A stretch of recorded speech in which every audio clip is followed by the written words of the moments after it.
E se a ciência provasse que capacitar pais para transformar o desenvolvimento de crianças com deficiências não requer, tipo, dezenas de horas de aulas teóricas exaustivas, mas sim sessões práticas de apenas 10 minutos? Isso é uma inversão total do que a gente acreditava no campo da educação especial, né?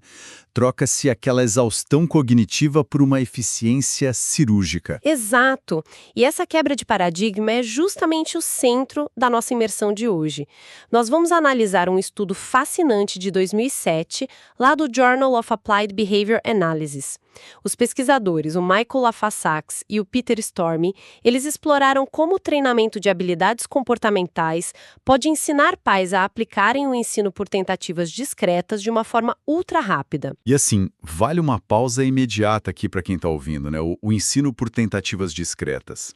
Em termos bem simples, é a prática clínica de você pegar uma habilidade muito complexa, quebrar ela em passos minúsculos, ensinar um degrau de cada vez e recompensar o acerto na mesma hora. Aham. O que esse estudo avaliou foi como transferir essa habilidade, que é altamente técnica, diga-se de passagem, para as mãos dos próprios pais, e de um jeito muito rápido. E os dados que eles levantaram vão muito além de simplesmente economizar tempo. Eles tocam direto no núcleo de como o cérebro humano assimila, retém e adapta processos novos sob alta pressão, sabe? Com certeza. O que nos leva às perguntas práticas, o nosso guia para hoje. Primeiro, como reduzir um treinamento de 25 horas para uma intervenção de poucos minutos?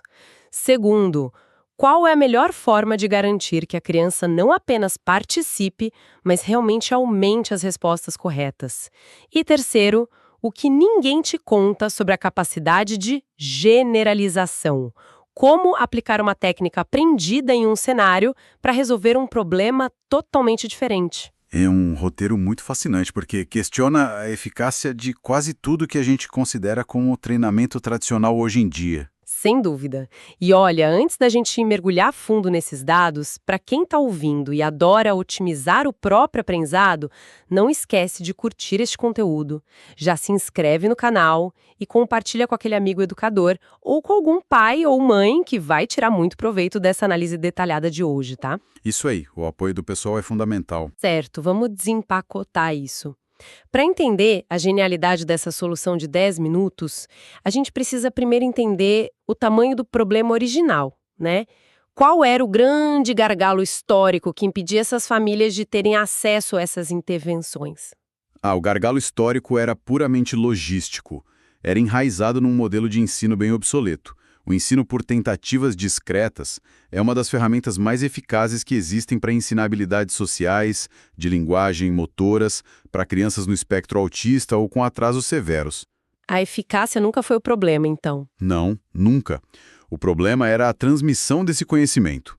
Para a gente ter uma ideia, pesquisas da década de 1970, lá do Dr. Robert Kogel e dos colegas dele, mostravam que ensinar essa técnica para equipes educacionais exigia até 25 horas de instrução formal. 25 horas de teoria. Nossa, é como tentar ensinar alguém a dirigir entregando um manual de 25 horas para a pessoa ler, sabe? Exatamente. É inviável. Tem um limite óbvio de carga cognitiva aí. A pessoa vai ler sobre a embreagem durante 5 horas, mas na hora de sentar no carro de verdade, o motor vai morrer de qualquer jeito. Porque falta memória muscular, né? E isso, falta prática. Se isso já é absurdo para um profissional que ganha para isso, imagina para pais que já estão sobrecarregados. Famílias lidando com diagnósticos recentes, rotinas malucas, consultas médicas. Quem é que tem 25 horas livres só para absorver a base teórica de uma intervenção? Ninguém, né? E é por isso que a sobrecarga tornava a intervenção inacessível. Mas com o tempo, a comunidade científica foi percebendo esse abismo. Pesquisadores posteriores, como o Sawerkopf e o Sturmy, conseguiram um avanço enorme. Eles reduziram esse tempo assustador para apenas 3 sessões de 10 minutos para professores. Caramba! De 25 horas para 30 minutos no total? Sim, eles substituíram aquelas horas de teoria por um ciclo rápido de instruções, modelagem, ensaio e feedback. e logo depois provaram que isso reduzia comportamentos problemáticos nos alunos. Mas e aqui a gente entra na nossa dinâmica, Ana? Ensinar professores que já estão num ambiente clínico ou escolar preparado é uma coisa. Pais lidando com os próprios filhos em casa é uma dinâmica totalmente diferente, cheia de gatilhos emocionais, não é? Completamente diferente. E se a gente conectar isso à base do desenvolvimento, os pais são a pedra angular, né? A maior parte do tempo da criança é no ecossistema familiar. Treinar os pais é crítico. E, claro, houve tentativas antes. Teve um estudo de 1994, de Hardy e Sturmey, que aplicou táticas curtas com os pais, mas teve uma falha analítica brutal na hora de medir os dados. Deixa eu adivinhar. Eles focaram na métrica errada. Treinaram os pais, mas mediram apenas se os pais decoraram a técnica e esqueceram de ver se as crianças melhoraram. Na música, eles avaliaram só a precisão do pai, ignoraram o impacto na criança. E pior ainda, não mediram se o ensino dos pais se generalizava para outras coisas. Isso é o mesmo que treinar um cirurgião, avaliando só como ele segura o bisturi, mas sem checar se o paciente sobreviveu à cirurgia. É uma ótima analogia. É uma métrica de vaidade metodológica total. E foi exatamente essa lacuna que o Lafazax e o Sturm vieram preencher nesse estudo de 2007. Eles trouxeram o experimento para o mundo real, com famílias reais. E fiquem com a gente até o final, porque a forma como eles resolveram isso envolveu 3 famílias com desafios intensos. Os números parecem mágica, mas é pura ciência comportamental. Quem eram essas famílias no estudo? Foram 3 mães. E o perfil delas é o que dá peso para a pesquisa, sabe? Eram mães trabalhadoras, com absoluta inexperiência prévia com intervenção clínica.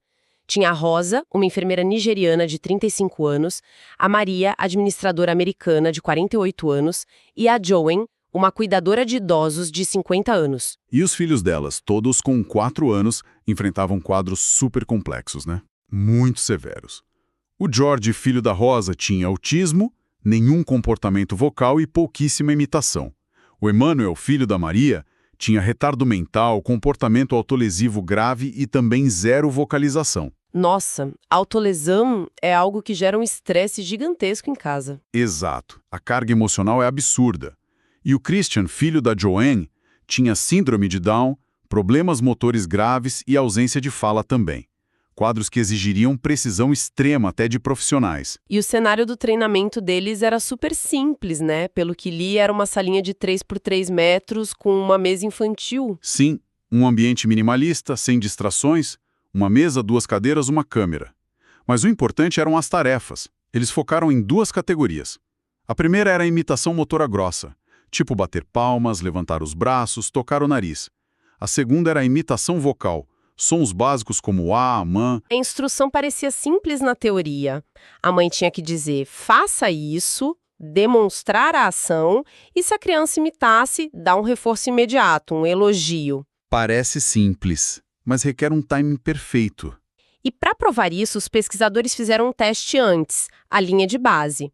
Eles deram um papel com 10 passos para as mães lerem e falaram, apliquem isso por 5 minutos. E adivinha? Foi um desastre, né? Foi péssimo. E o pessoal pode pensar, mas a gente monta móveis com manuais de 10 passos direto. Por que não funciona com comportamento? Porque um móvel não reage. Um móvel não se distrai, não se joga no chão chorando. Quando você tenta ensinar uma habilidade interativa só com texto, a mãe precisa ler, traduzir para a ação, olhar para a criança, captar a atenção dela e julgar o timing da recompensa. É muita coisa processando ao mesmo tempo. Isso quebra totalmente o mito de que teoria complexa gera aprendizado prático. Ler sobre nado não te impede de afundar na piscina. Então, como eles estruturaram o treinamento de habilidades comportamentais para resolver isso de verdade? A genialidade foi remover a abstração, sabe? Foram sessões de apenas 10 minutos. Primeiro, o pesquisador mostrava um gráfico do desempenho ruim da mãe. Ver o dado visualmente cria um choque de realidade. A pessoa vê que não está funcionando. Exato. Depois, a modelagem. O pesquisador sentava e demonstrava na prática 3 tentativas com a criança. Sem palestras, só ação. Aí a mãe assume o lugar e tenta 3 vezes também. E o segredo vem logo depois disso, não é? Sim, o feedback descritivo imediato. Assim que ela termina, o pesquisador elogia o que foi bom e corrige a falha na hora, seja um atraso no reforço ou uma instrução confusa. E repete o ciclo. Modela, tenta, feedback, até dar 10 minutos. Isso é fascinante. Se você tenta aprender tênis sozinho e bate errado na bola, você não está só errando, você está consolidando o erro no cérebro. O feedback imediato impede o cérebro de criar o hábito errado. Perfeito. É uma correção de curso em tempo real. Por isso o critério era rigoroso. Elas tinham que atingir 90% de acertos em 2 sessões seguidas para passar. Então, a grande revelação: depois de abandonar os manuais e usar a prática rápida, funcionou. Funcionou de forma absurda. Logo após os 10 minutos, a Rosa, que partiu do zero, melhorou 31% na técnica motora. A Joanne subiu 40%. E a Maria teve um salto de 43%. A precisão disparou. Incrível! Mas, de novo, e as crianças? De nada adianta a mãe aplicar a técnica se o menino não evoluir. Como o George, o Emmanuel e o Christian reagiram? Os dados das crianças foram mais impressionantes ainda. Crianças que quase não interagiam começaram a responder. O George aumentou os acertos motores em 64%. Nossa! O Emanuel, que tinha comportamentos autolesivos severos, aumentou 67% os acertos.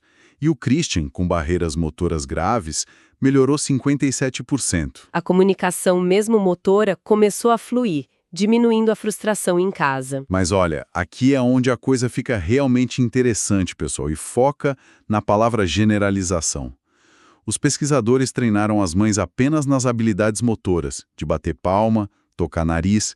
Ninguém treinou elas para usar a técnica com sons vocais, certo? Exatamente. A parte vocal foi deixada propositalmente de fora do treinamento. E, no entanto, a precisão das mães disparou nas 2 áreas. Rosa subiu 31% na vocal, Maria 43%. E as crianças acompanharam, aumentando os acertos vocais em 45% a 58%. Como o cérebro transpõe isso de maneira tão autônoma? O que é fascinante aqui é que elas internalizaram a estrutura, né? O ensino por tentativas discretas é um algoritmo. Chama a atenção, dá instrução, oferecer o modelo, reforçar. Quando você domina a estrutura de como ensinar, o conteúdo em si, seja bater palmas ou falar um som, perde a importância.